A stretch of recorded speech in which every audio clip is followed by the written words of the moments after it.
Caaltuun ergaa Simraan gadi dhiiftee baay'ee tokko sodaachaa jirti. Sodaa hamaa keessa jirti. Sodaan hamaan isiin keessa jirtu kuni baay'ee nama sodaachisa. Haalli isiin keessa jirtu mana jijjiirachuu barbaaddi moo mana jijjiirachuu hin barbaaddu? Ani mana jijjiiradhu maal jettee haasofti? Caaltuun haasa'a viidiyoo ishee keessatti baay'ee tokko sodaattee jirti. Yaadaan hin sodaadhu maal jetti malee. Caaltuun amma wantoonni isiin Simraaniif yookiin Muktaar doorsisaa jirtuun hedduu ulfaataadha. Viidiyoo dhokataa waraabamedha. Viidiyoon sun viidiyoo hamaa na fakkaate garuu caaltuun rabbi isii haa eegu. Wallaahi maal jettan jedha obboleeyyan kiyya. Simraan jechuun sachiin albee jechuudha. Badduudha, intala hamtuudha. Wantoonni isiin hin raawwanne akka caaltuu qilleensa irratti goosisee si hambisuuf deemti. Assalaamu alaikum warahmatullaahi wabarakaatu. Jirtu akkam nagaa keessanii fayyaa keessanii. Viidiyoo ishee keessatti yoo kan hubattan ta'e hedduu takka ulfaataadha. Waa'een caaltuun hojjetaa jirtu Simraan erga gadhiifte yookiin intala san erga gadhiiste baay'ee tokko sodaa keessa jirti jechuudha. Yaada jetti malee. Ani viidiyoo hedduu isii waraabullee hedduu maal godhullee kan jettu sodaa keessa seentee jirti. Sodaan isiin keessa seente wanni caaltuun harkaa qabdu tokko viidiyoo fokkisiisaa yookiin namni iji namaa laalle saniin doorsisaa jirti malee san boodatti wanna takka harkaan qabdu nama sobbiraan qabdu rabbi isii malee maaliif bulchaawoo ta'e kophaa galaa kophaa jiraataa isiin kophaa jiraatti haa ta'u garuu Simraan marziidha jechuudha marziidha kana beekuu qabdanii beeka obboleen ga'e Simraan jechuun marziidha akkamitti akka dhiirsa isii kana zoorsifatte caaltuu qilleensa irratti zoorsuu hin danda'u caaltuu qilleensa irratti hambisuu hin danda'u. Obboleeyyan kiyya caaltuu kana rabbi isii haa eegu. An baay'ee sodaadheefii jira. Sababni isallee maaliif hedduu ulfaataa waan ta'eef haalli caaltuun keessa jirtu. Caaltuun amma sodaa hedduu sodaa qabdi. Ani sodaadhu, an akkasiin ta'u, ani maaliin ta'u jettii miti garuu immoo baay'ee sodaachaa jirti. Baay'imatti bakka miira biraa keessa jirti. Rabbi isii haa eegu jedha obboleeyyan kiyya. Maaliif koo kan jettan taate anuu mataa kiyya nama fakkeenya wantoota akkana gaafa agartu wantoota sin sodaachisu sitti hin dhagahamu baay'ee tokko nama sodaachisu wanti isiin hojjetaa turte Muktaar irratti haa ta'u amma qarqaarsa namaa qabdi. Simraan amma namoota hedduu qabdi. Namoota waan kana beekan qabaachuu dandeetti. Namoota akka isii godhan viidiyoo isii kana gaafa argan hiriyoonni isii firri isii obboleeyyan isii miira biraa keessa galan. Caaltuun amma nasbeen itti dhuftee jirti. Isuma dhuga. Jajjabinni isin koomantiin biyyoota namaa irraa isin jajjabeessitan haa humna ta'uuf malee garuu rakkinna isiin keessi isii mudataa jiru baay'ee ulfaataadha. Ilma namaa kana fuula laalta malee waan inni keessa oolee bulu hin beektu. Simraan amma waan kana viidiyoo kana akkamitti baafna harkaa jettee malataa jirti. Muktaaris mala isiin illee malti. Nama malaaf. Namni hiriyoonni isii akkuma nuti arginu hiriyoonni isii meeqa kamtu arga. Intalli nama hedduu beekti. Muktaarin dhiisuu don taanetti hamma caaltuu miidhaa irraan gahuutitti yaadaa jirti. Bilbila san qabdee yoo kan deemtu ta'e yookiin namoota tokko itti dhiyeessitee bilbila san harkaa fuutee siistama biraa gara nama biraatiin isii nyaatti. Namni akkatti nama nyaatu hin dhabu. Namni isii dhiisati mootummaa tokko yookiin nama qabeenyaa tokko seenuu barbaade firarraani jechuudha. Firarraan nama nyaata malee alagaan si nyaatu. Namni gaafa nyaatu. Gaafa asirratti raawwatu heddummoottuyyuu baay'ee gubattee bari hin talle. Fakkeenya Simraan baay'ee bakka amma maatiin isii gaafsan arge bakka waan addaatu itti dhagama. Maatii isii akkas arge. Nu caala waan isin garamu isinii hima. Nama magaalaa caala nama baadiyyaattu waa dhagaya. Viidiyoon isii hundi maatii isii bira jira yookiin immoo biyyi isii san keessa jira. Ilmi namaa gisee amma warra magaalaa caala baadiyyaatu waa dhagaya. Baadiyyaa bira dubbiin geeti.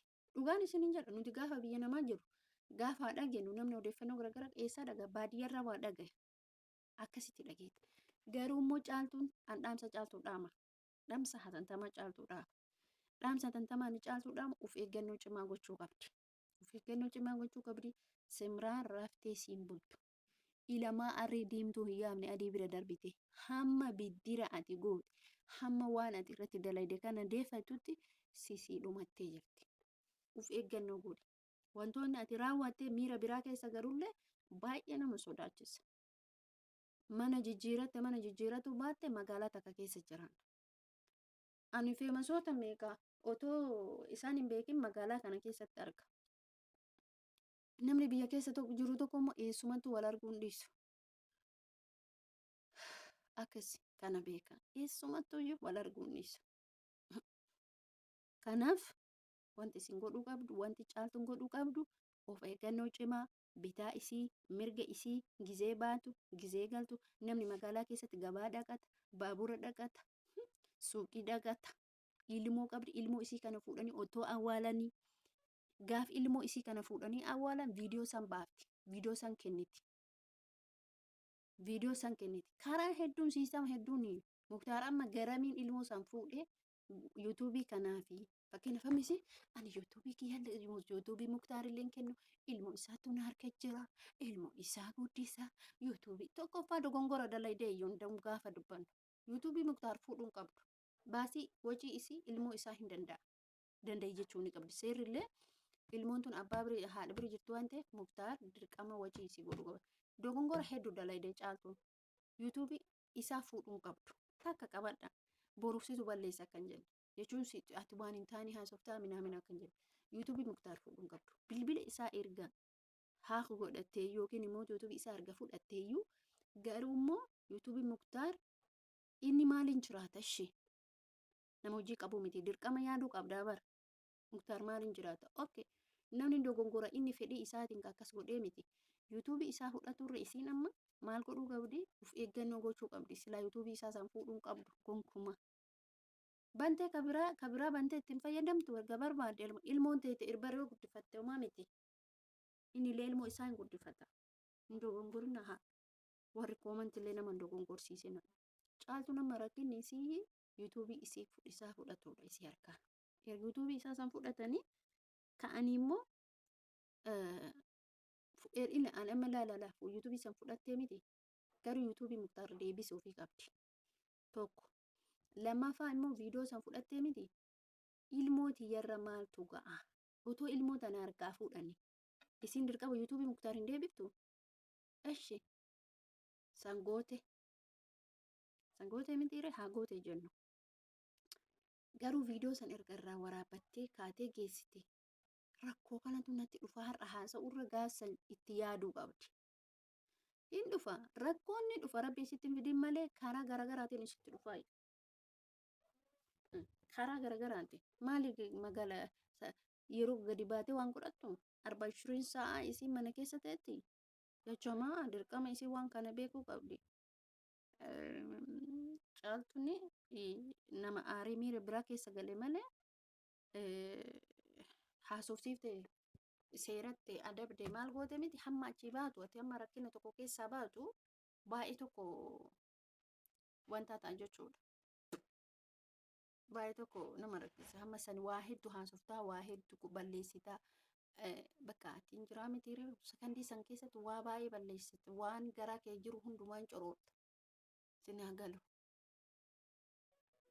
Kanaaf caaltuun amma wanna kana balleessitee kaatee ganaa sodaa keessa seenuun baay'ee ulfaata. Ani tokkoffaa walla baay'ee natti ulfaata. Ani duruma man jedhe durummaan isin hin jedhe baay'ee ulfaata wanni akkanaa kun.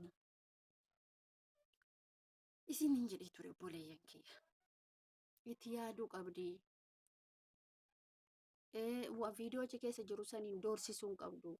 Viidiyoo san yoo gadhiiftee eenyu tuqamaa Muktaariin tuqamaa isiin hin tuqamti zariin isiin tuqamti. Otoo ilmoo teessee harkaa fuudhanii qabanii yuutuubii viidiyoo san gadi dhiisanii balleessisin jedhe kunoo balleessa jettaanii boodallee rakkoon sirra ga'uun dhufu. Namni immoo gaafa haari miira biraa keessa gala. Gaafa miira biraa keessa galee mootu rakkinatu irra ga'a. Rakkina irra ga'u kana mootuyyuu waan guddaa balleessita. Waan xiqqishuu jettee jechuudha. As deemte horii isaa hin gurgurte maal taate bakka caaltuun wallaahi laziim nama hin qabdu. Maaliif kophaa tattaafatti.